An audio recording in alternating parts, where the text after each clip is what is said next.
Hi everyone, my name is Yoni and I'm one of the co-founders and the CEO of Valence. Today we're excited to announce our $25 million Series A led by Microsoft's M12 venture fund, and we're excited to also launch our collaborative SaaS security remediation platform. Today in this webinar, we will talk a bit about what it means to apply collaborative SaaS security remediation workflows within an organization. And we'll also have a conversation with Doug Graham, who's the Chief Trust Officer at Lionbridge, one of the Valence's trusted customers, to kind of walk you through different examples of how the Valence platform was able to help Lionbridge secure and remediate risks that are associated with their SaaS applications. So what is collaborative SaaS security remediation? Today, we have so many different challenges within SaaS applications that are involved with whether if it's the data, the supply chain aspect, or third-party integrations, identities, misconfigurations, just discovering what we have in the SaaS mesh, and being able to proactively and effectively reduce this risk over time that is associated with unauthorized access to data and to our permission sets and identities, and effectively applying zero trust across the board within the SaaS mesh requires a unified platform that doesn't only involve the security team, which is no longer the single owner of these platforms, but also proactively and properly engages the different business users and across the board the different business application owners within that process of reducing risk and remediating unnecessary risk within SaaS environments. So basically, how do we get here?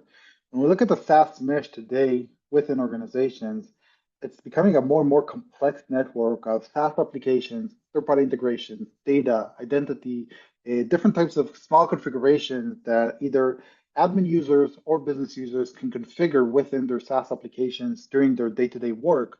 That on one hand creates a lot of value for the business. It allows us to innovate, it allows us to be more productive, and to adopt new technology and to adopt best of breed capabilities across the board within today's day-to-day activities. But of course, it also enhances or includes different types of challenges that are related to how do we properly configure and secure these SaaS applications? Because today, different users can or administrators can create different types of configurations, whether if it's just clicking a consent screen that allows you to authorize any third-party vendor and get granted OAuth access to your core SaaS applications, sharing data externally, opening a source code repository to the internet or to the public, creating a new no-code, low-code workflow automation that creates a new automated data flow that takes data from one sanctioned SaaS applications and pushes it out to the internet. And these types of configurations can, of course, again, unlock a lot of productivity benefits, but also can be leveraged by malicious actors in order to exfiltrate data from the organization, to gain persistency to these core SaaS applications, and to bypass a lot of mechanisms like identity governance, MFA, and different controls that we've built over the years to secure our SaaS application. Of course, when attackers identify good opportunities, they also take advantage of it. And we've seen multiple examples of SaaS attacks that are focused on SaaS applications over the past few years. Just this year, we've seen the major breach that leveraged GitHub OAuth tokens, where the attackers were able to breach third-party vendors that were trusted with access to the GitHub platform, and leverage their OAuth tokens or their keys in order to gain unauthorized access to GitHub repositories.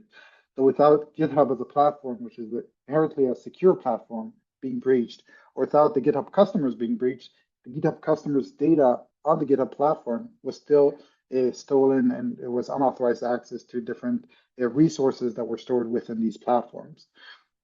And of course, this is not a single case. We've seen attacks against platforms like Microsoft 365, HubSpot, MailChimp, Okta, Slack, and of course, Google Workspace. And we're seeing a lot of different examples of breaches over the past few years that are focused on the supply chain aspect, on data that is stored on these applications, on identities, lack of proper MFA, and strong authentication governance, and being able to gain unauthorized access to business critical resources within the organization. And this is really why we've expanded our collaborative SaaS security remediation platform to solve many more different use cases and to expand to more and more capabilities beyond the supply chain governance that we started with. And now we solve data sharing risks, identity risks, discovery aspects, and misconfigurations across the board within SaaS applications, all within one unified platform that allows security teams to consolidate how they do today's security within the organization and how they properly address risks that are associated with SaaS applications. How do we do that? So we start, of course, with the discovery and the visibility aspect. So we analyze and normalize the data, the complex data sets of permissions, data, terminology, and small configurations that exist across the board within SaaS applications. And we normalize into one data set that allows you to get central visibility and discovery of the risk surface that you have today within your SaaS applications. Then on top of that, we allow you to automate the policy enforcement, which can be automatically, it can be semi-automatically, it can be completely configurable by the security users to define how they want to set these policies and what type of policies they want to enforce, and to set the automation level that they want for remediation workflows. And eventually, this also includes engagement with the business users. So a lot of our innovation, what we bring today for organizations, is to be able to democratize or decentralize their processes that are related to security remediation or to remediating security risks by engaging with the business users within the environment. So how does this all connect? So for example, if we've detected that a certain user has consented to a new OAuth token or an OAuth app within a Google Workspace or Microsoft 365, they will get a notification from Valence notifying them about the risk that they've created within the organization in order to understand if there's a business justification or if it was a mistake or maybe if it was a malicious actor that led to this change within the core business critical SaaS application. And this really allows organizations today to scale this process and to remediate more and more of the risks without having to be involved into day-to-day manual tasks that today are required within organizations. So how does the platform work? You start by onboarding using an API, which connects to the core SaaS applications. It analyzes configurations and activity logs, so it's completely out of band. It can be read-only, doesn't have to have any unnecessary privileges, all right-sized and with zero trust in mind. And then we create a central inventory of all the different relevant data that exists within these SaaS applications, whether if it's the users, the third-party integrations, the privileges, the configurations, data, and you have one central view of your risk surface, which allows you to start initiating the automated remediation workflow. So it can be engaging with the business users, leveraging third-party risk management and governance risk and compliance platforms, leveraging your security orchestration and automation tools, or leveraging the security users and the administrators that exist within the organization to be able to properly collaborate within the organization. And then basically this allows you to see, understand, and tackle, after you prioritize, the most important SaaS security risks that you have today across the board within your business critical SaaS. And going into specific examples of the use cases that you can tackle using our platform, it can go anywhere from basically discovery. So just understanding what's connected into our SaaS applications, what type of access level do they have? Did they go through a proper vendor risk management procedure? And contextualizing and understanding what the business is trying to achieve and what type of security processes were performed in order to properly assess and understand these SaaS applications. Then on top of that, we help govern the supply chain access and third-party integrations, analyzing OAuth keys, third-party apps, API tokens, no-code, low-code workflows like the Zapier, Workato, Microsoft Power Platform, and the different no-code automation platforms, securing identities and making sure that you have the proper offboarding processes, that the strong authentication such as MFA is enforced, that you have a good understanding of events that are occurring outside of your identity provider, and that everything is properly governed within your identity providers like Okta or OneLogin, Ping Identity, or Azure. Going into data protection, being able to reduce the external data that's being shared on a day-to-day basis. Today, using platforms like Google Drive and OneDrive and Box and Dropbox is becoming a more and more of a day-to-day process and best practice to be able to share data and files through these platforms because it's more secure, you have better governance over this, but you need to also make sure that you properly apply zero trust and reduce unnecessary access that exists through these shares. We found a lot of files that have been shared externally with the public without the proper passwords or governance or authentication, including very sensitive information, public code repositories that are shared externally, email forwarding rules, and a lot of different configurations that exist that can be related to protecting data within these SaaS platforms.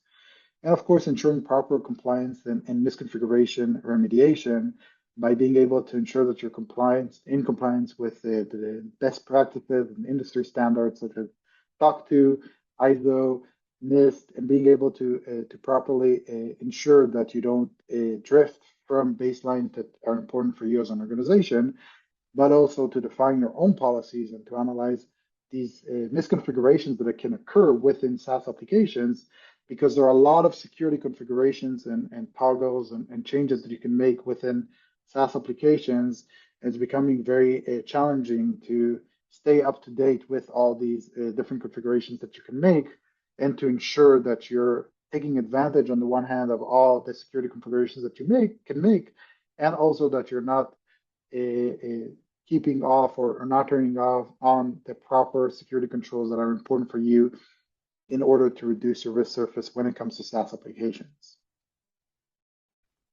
Now to our last part of the webinar, the short Q&A session with Doug Ram, who's the Chief Trust Officer at Lionbridge.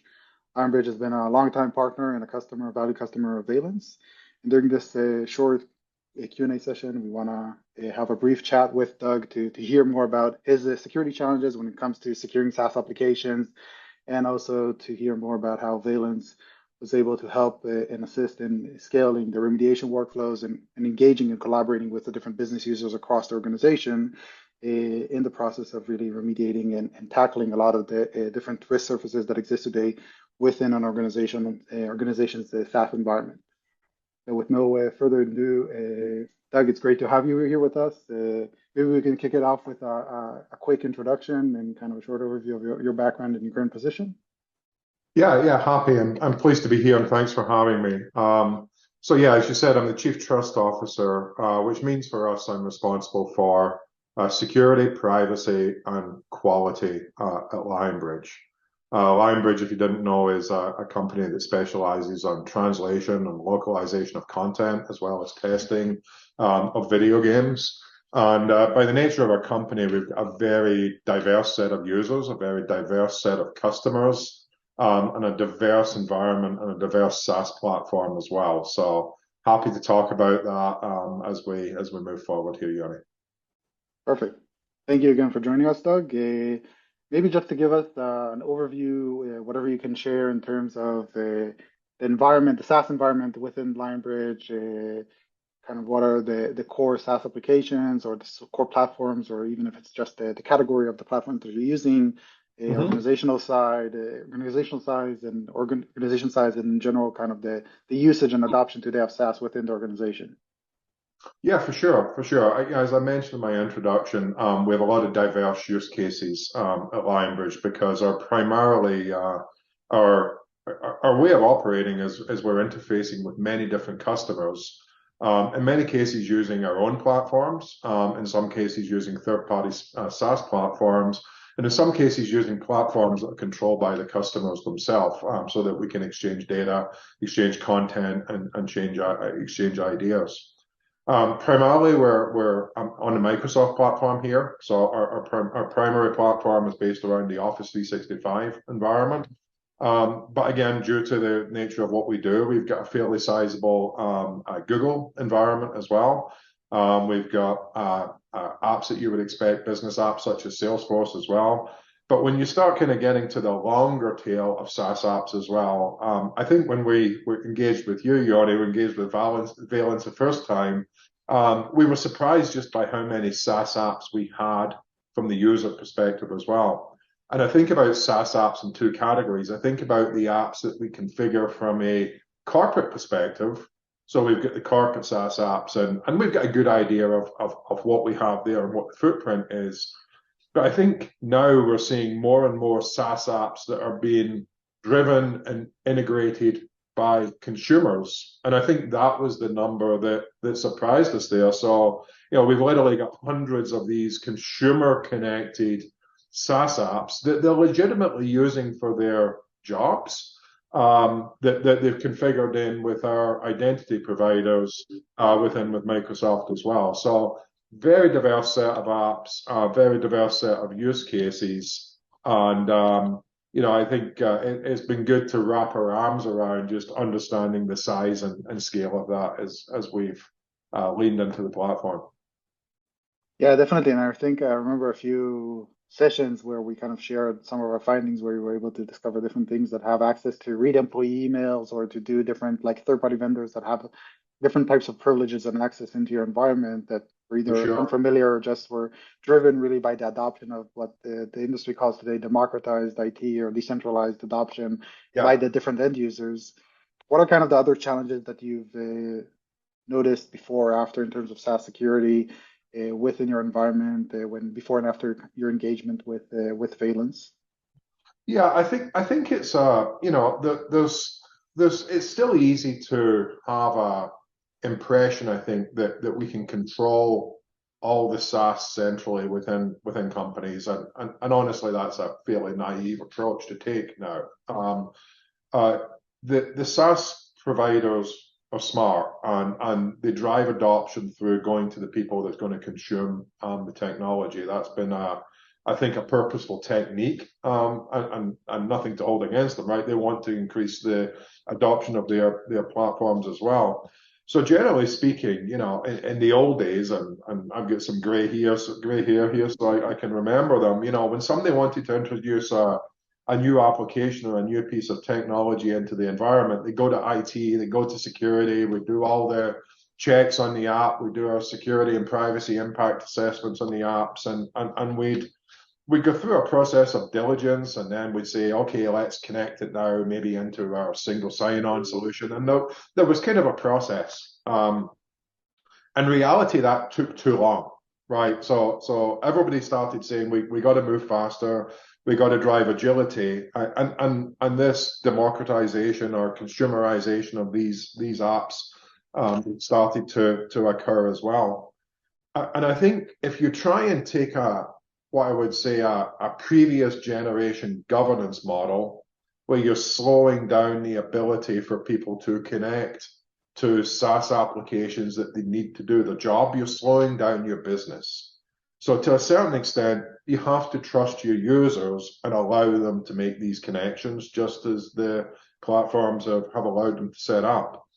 And without having a tool to allow you to see these connections, monitor them, govern them, and things like that, for sure you can put policies in place, but it's difficult to actually make sure that people are following the policies.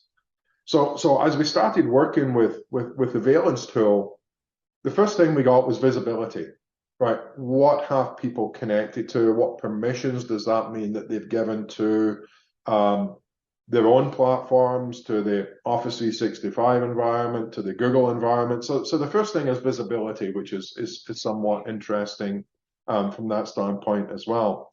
But then when you get visibility, and many vendors come to me and they say, hey, Doug, I can give you visibility of your security environment. I'm like, great, now you've given me a whole bunch of work, because with that visibility, I've got to go do something with the information you've given. And I start to think about what's the security flow look like for or what does the flow look like for a security? It's not really an incident, but this new piece of information. Well, I go give it to one of my security engineers or my analyst. The analyst reaches out to the user, and the user says, oh, I'm using this for a business purpose. And we validate that business purpose, and we kind of say, okay, and then we move on, or we have a discussion and we maybe pare things back. That just takes time. And when you're doing this at the scale of hundreds of user-initiated SaaS connections, gosh, we're all struggling to scale our own security teams. It's just not a scalable problem that we can go after. So it's a problem that we tend to say, okay, well, let's focus on the biggest risk, or let's focus on the largest things, and you never get to the whole problem there. So I think what's been good for us is we've been able to work with your Valence and build that workflow in so that some of the work that the security engineer can get pre-done by the platform.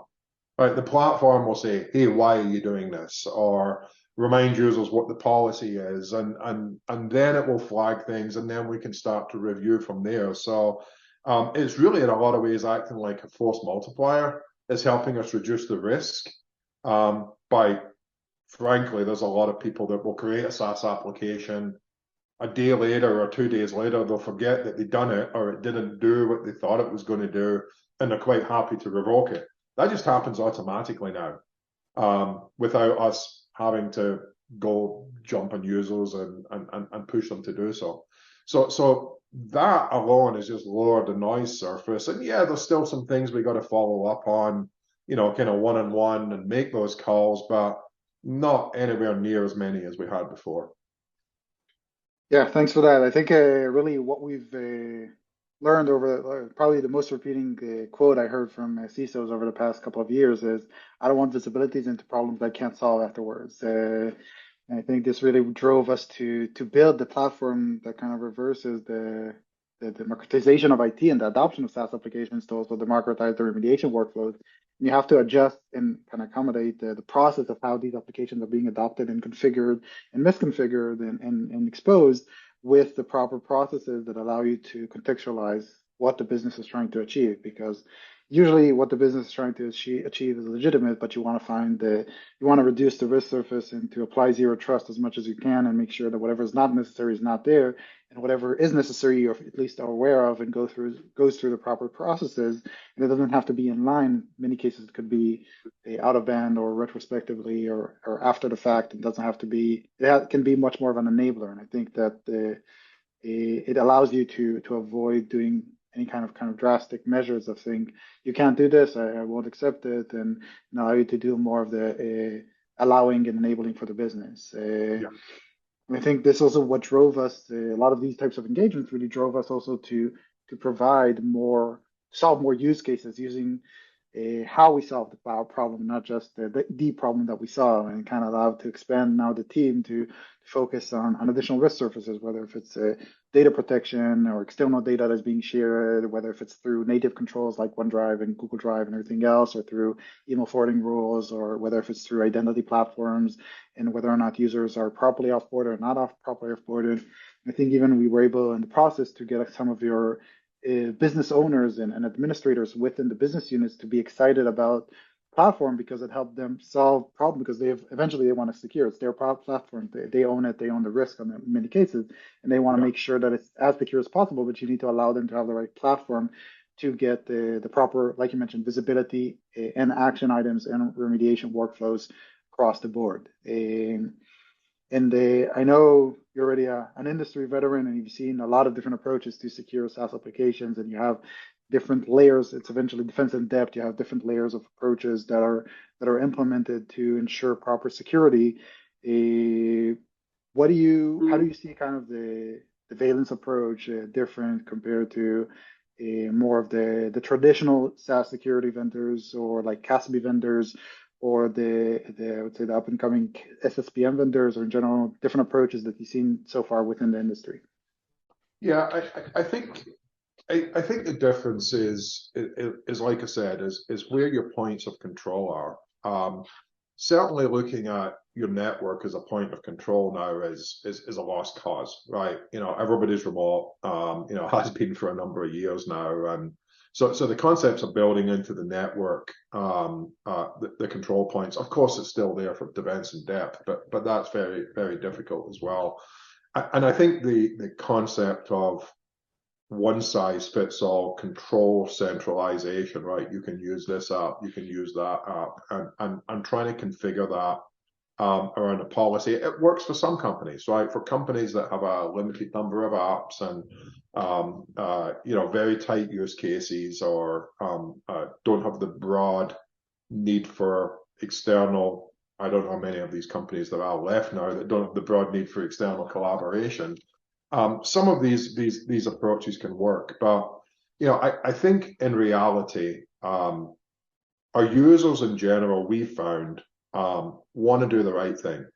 Our users in general don't want to be insecure. They don't want to be the people that cause a data breach or cause an issue downstream in the company, but they don't often understand what that means. They don't understand the implications of taking a lot of these risks on for themselves.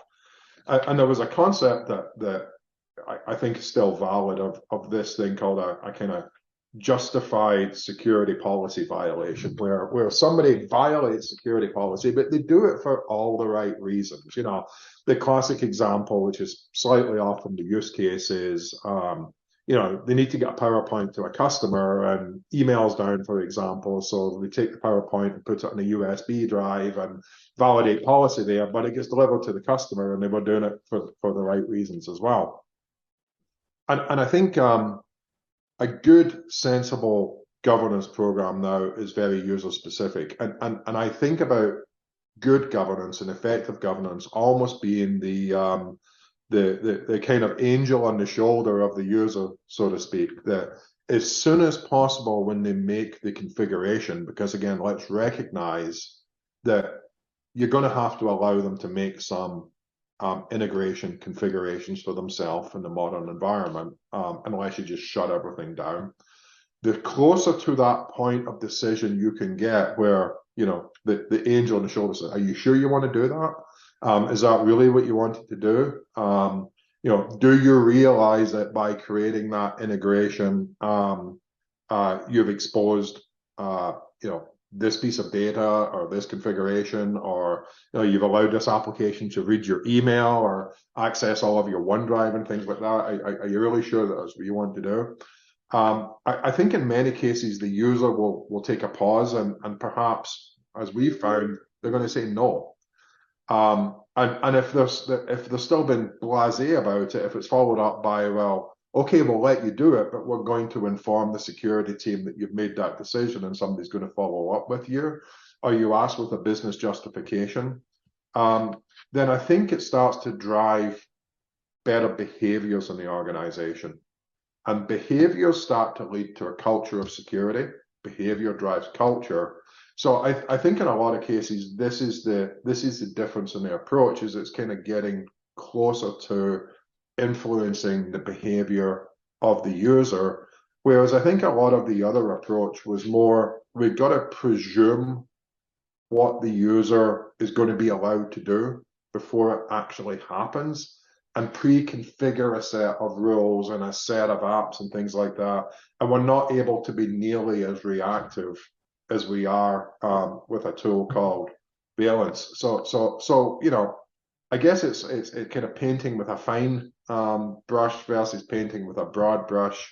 We've got the ability to get much more control. And again, I think every time we encourage users to make a good, solid decision and guide them through that, then there's been a bit of a learning experience and process that comes with that as well. And that's one aspect I really like. Amazing. So moving from kind of the central governance into self-governance with the proper guardrails, security guardrails, to make sure Exactly. that you guide them in the right direction. If they go too much to the right, too much to the left, you can make sure that you help them see the right path, and to encourage them to make the right configuration or decision within the SaaS platforms that they own eventually. Yes, that's correct. Amazing.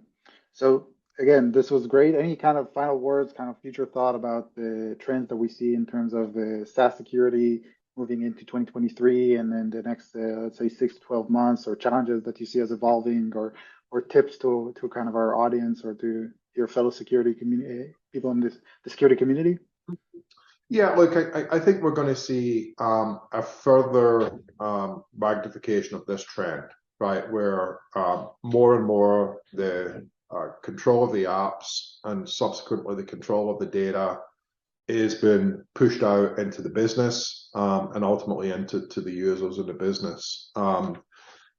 You know, I think if you refer to IT now in your company as the department, you're probably getting it wrong, right? Because the simple fact is IT is practiced as much by the business as it is by the IT department. And many companies have got marketing technology departments that are off, dealing with SaaS applications, or sales ops teams, or DevOps teams, and various different constituents that are dealing with what was traditionally IT in the organization. And then even further along, as I said, is getting to the users are able to do that. I think that trend is going to continue. And I think we've got to start really thinking about how do we govern, encourage the right behaviors in that type of environment. And that means, I think, a different type of platform and a different type of approach. And I think the more that we can be leaning forward into that environment, and I think you said it very well, right?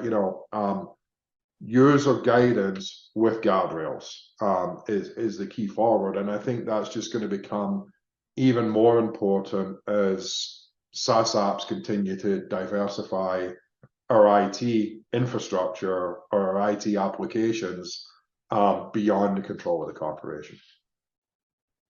Amazing. So again, thank you very much, Doug. This was a pleasure.